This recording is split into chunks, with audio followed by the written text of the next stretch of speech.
নাহিদ রানাকে তার বোলিংয়ের সাথে তার শরীরের দিকটাও খেয়াল রাখতে হবে। যদি সে সেটা মেনটেন করে চলতে পারে, ওয়ার্ল্ডে সে 1-2 নম্বর বলারের মধ্যে চলে আসবে। প্ল্যান করে যদি বাংলাদেশ টিম খেলতে পারে তাহলে অবশ্যই তাদের হারানো সম্ভব। বি টিম বলে তাদেরকে ছেড়ে দেওয়া যাবে না। আমার জানার মতে একটু স্লো উইকেট হতে পারে, বাট চাচ্ছেন যে যাতে রান হয় সাথে। তা তো অবশ্যই অনেক জরুরি, কারণ মাঠ খুব অল্প সংখ্যক মাঠ দেখা যায় আসলে ঢাকা শহরে।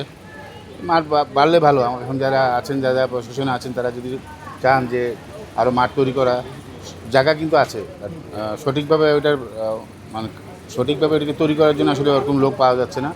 যদি এরকম চ্যাননারির মতো সুন্দর একটা মাঠ তৈরি করতে পারে সব জায়গায়, আমার মনে হয় যে এই ছোটো ছোটো বাচ্চাদের খেলার জায়গাটা তৈরি হবে এবং অনেক অনেক অনেক ছোটো বাচ্চার থেকেই কিন্তু আসলে প্লেয়ার তৈরি হয়। ফুটবল বলেন, ক্রিকেট বলেন, সব ধরনের খেলা থেকে নতুন নতুন মুখ দেখা যাবে। সো আমি মনে করি যে চেয়ারম্যানবাড়ির এরকম সুন্দর পরিবেশে এরকম মাঠ যদি অন্যান্য এলাকায় তৈরি করতে পারে, অবশ্যই অনেক সুন্দর একটা পরিকল্পনা হবে আমার কাছে মনে হয়। তবে আপনি যখন আর কি যে সময়টা শুরু করেছেন পেসার হিসেবে, তখন বাংলাদেশে আসলে পেসারদের খুব একটা স্বল্পতা ছিল বলতে গেলে।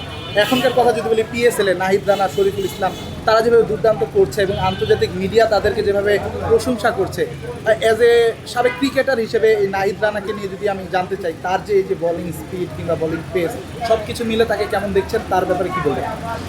না, আমার তো মনে হচ্ছে মাত্র শুরু হয়েছে, ওর লম্বা সময় আছে। আসলে তাকে তার খেলাটা আসলে তাকে বুঝে খেলতে হবে, কারণ পেস বোলারদের অনেক ইনজুরি আসে। সো আমার মনে হয় যে তার খেলার সংখ্যাটা বুঝে, তার ওয়ার্কলোড বুঝে আসলে ম্যাচ খেলা উচিত, এবং তার ফিউচার কিন্তু এখনও অনেক লম্বা ফিউচার পড়ে আছে।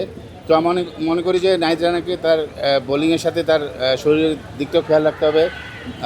যদি সে সেটা মেনটেন করে চলতে পারে, আমি মনে করি তার ফিউচার অনেক অনেক দূর যাবে এবং ওয়ার্ল্ডে সে 1-2 নম্বর বলারের মধ্যে চলে আসবে। অনেকদিন থেকে আসলে আপনারা নির্বাচন হিসেবে কম্পিটিটিভ খেলা আসলে খুব বেশি দেখতে পারেন না। ঢাকা প্রিমিয়ার লিগ শুরু হবে 4 তারিখ থেকে, নিশ্চয়ই এটা আপনারা খুব ভালোভাবে দেখবেন নিশ্চয়ই। এবং যদিও বলেছেন যে ওয়ার্ল্ড কাপ কেন্দ্রিক হয়তো খুব বেশি পরীক্ষা নিতে হবে না, তারপর ঢাকা প্রিমিয়ার লিগটাকে কীভাবে দেখেন আপনারা? আসলে অবশ্যই ইম্পর্টেন্ট একটা পার্ট, কারণ শুধু তো ওয়ার্ল্ড কাপের পরেও তো বাংলাদেশ টিম আরও দূর যাবে। তো সেক্ষেত্রে আমাদের তো প্লেয়ার দরকার হবে তখন। সো আমার মনে হয় যে এটা খুবই গুরুত্বপূর্ণ একটা লিগ হবে আমাদের জন্য, ফিউচার টিমের জন্য, কারণ আমাদের সামনে এইচপি আছে। এইচপি দলের জন্য আমাদের কিছু প্লেয়ার লাগবে। আন্ডার-23 অনেক প্লেয়ার আছে যারা ভালো খেলেন কিন্তু সুযোগ পাচ্ছেন না, তাদের জন্য একটা ভালো অপরচুনিটি থাকবে এই লিগে। তো আমি মনে করি এই লিগটা আমাদেরকে অনেক কাজে দেবে প্লেয়ার সিলেকশনের ক্ষেত্রে।